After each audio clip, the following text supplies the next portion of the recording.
Hello friends, कैसे हो? आशा करती हैं अच्छे होंगे, स्वस्थ होंगे और मस्त होंगे।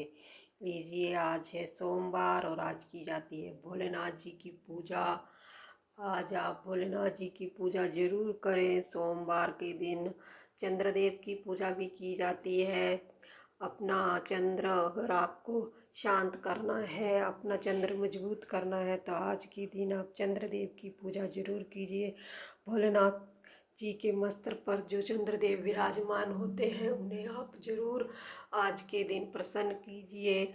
भोलेनाथ के शिवलिंग पर एक लोटा जल आप चंद्रदेव के नाम का भी डालें। ओम चंद्रदेवाय नमः का जाप करते हुए एक लोटा जल आप भोलेनाथ जी के ऊपर डालेंगे, तो इससे चंद्रदेव जी प्रसन्न होते हैं और जो चंद्र है वो मजबूत होता है आपकी कुंडली में। तो आज भोलेनाथ को प्रसन्न करने के लिए आप जो भी भोलेनाथ जी पर चढ़ता है, जैसे धतूरा हुआ, भांग हुई, पंचामृत हुआ, बिलपत्री हुई, काले तिल हुए, चावल हुए, जरूर आज भोलेनाथ जी पर अर्पित कीजिए, जिससे भोलेनाथ जी प्रसन्न होते हैं।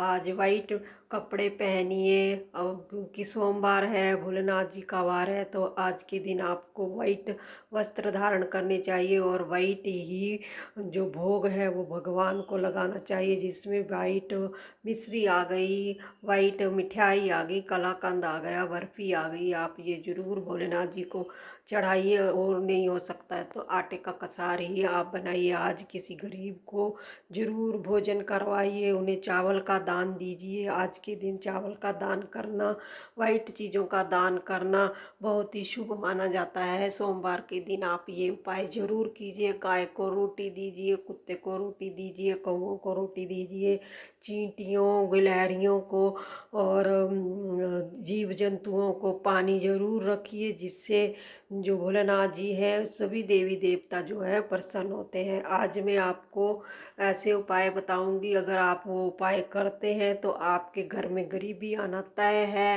दरिद्रता उस घर में वास करती है अगर आप ये काम करते हैं। और औरतें ज़्यादातर ये काम औरतें ही करती हैं। तो अगर आपको अपने घर में सुख शांति समृद्धि लक्ष्मी चाहिए, तो आप आज से ही ये काम करना बंद कर दीजिए। अगर आप करते हैं तो पहला काम तो ये है कि कई लोगों को आदत होती है अपनी उंगलियों को चटकाने की, उंगलियों के कड़ाके ही करते रहते हैं। इससे हमें बचना चाहिए, ये नहीं करना चाहिए, बहुत ही गंदी आदत होती है। इससे घर में नकारात्मकता जो है वो बढ़ती है। उंगलियों को हमें नहीं चटकाना चाहिए, उनके कड़ाके नहीं करने चाहिए। हर टाइम जो अपनी उंगलियों को चटकाते हैं, ये अच्छी बात नहीं होती है। दूसरा, कंघी करने के बाद बाल जो कंघी में ही रहने देते हैं और बाल इधर उधर फेंक देते हैं। देखिए, हमें कंघी कर कर बालों को अच्छे से कर कर अच्छी जगह पर फेंकना चाहिए। उन्हें हमें थूक से उनको फूंक मार कर फेंकना चाहिए, ऐसे ही नहीं फेंकना चाहिए, क्योंकि टूटे हुए बालों से जो है वो जादू टूने भी बहुत होते हैं, तो उनसे हमें बचना चाहिए। और बालों को बिखेरने का मतलब है कि आप अपने घर को बिखेर रहे हैं, अपने माँ बाप को बिखेर रहे हैं। देखिए, हमारे तो बुजुर्ग ऐसा बोलते थे, जो बाल अच्छी तरह से प्लेट कर अगर आप लोग नहीं अच्छी जगह से रखते हैं, तो इससे माँ बाप जो है बिछड़ते हैं। हमें ऐसे ही बचपन में बताया गया है। तो हम लोग तो जब भी कंघी करते थे, कंघी से बाल अच्छे से उतार कर उन्हें अच्छी सी जगह में रख देते थे, या उन्हें गड्ढा खोद कर दबा देते थे। तो आप अगर ये कार्य करते हैं तो आप मत कीजिए, कंघी में बाल हमें ऐसे नहीं छोड़ने चाहिए। और तीसरा, नाखून कट करने की आदत, चबाने की आदत बहुत गंदी होती है। देखिए, हमें नाखून नहीं चबाने चाहिए, बहुत गंदी आदत है, इससे दरिद्रता हमारे घर में आती है। नाखूनों को चबाना बहुत ही गंदा है। अगर आपके बच्चों को ये आदत है, आपको ये आदत है, तो आज ही इन्हें छुड़वा दीजिए, क्योंकि ये आदत अच्छी नहीं होती है। और चौथी, अपने घर में किचन का साफ होना क्योंकि किचन गंदा रहता है तो इससे अन्नपूर्णा माता नाराज होती है।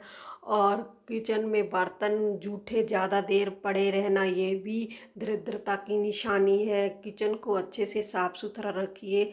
किचन के जो वस्त्र होते हैं, जो कपड़े होते हैं जिनसे हम रोटी आदि बनाते हैं, ढकते हैं, उन्हें अच्छे से साफ कर कर रखना चाहिए, धोकर बना कर रखना चाहिए। और हमें ऐसे ही किचन बिखरा हुआ नहीं छोड़ना चाहिए। रात को जूठे बर्तन तो हमें बिल्कुल भी नहीं रखने चाहिए, जिससे माता अन्नपूर्णा नाराज होकर दरिद्रता का वरदान देती है।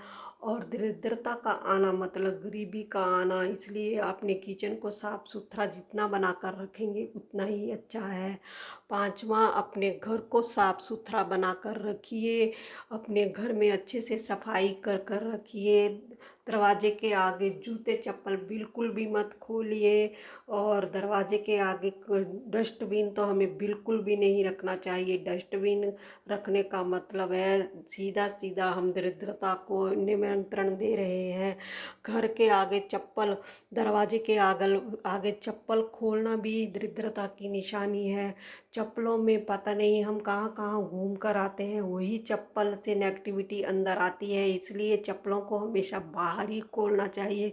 दरवाजे के आगे तो बिल्कुल नहीं खोलना चाहिए। उन्हें हमें अच्छे अच्छा सा स्थान रख कर बना कर रखना चाहिए, साइड में रखना चाहिए, ताकि फिर बंद कर कर रखना चाहिए ताकि नेगेटिविटी ना फैले। तो चप्पलों का आप ये उपयोग ज़रूर कीजिए। कूड़ा करकट जो है उन्हें टाइम टाइम पर बाहर फेंकते रहिए। उन्हें भी जमा करना मतलब गरीबी को निमंत्रण देना है।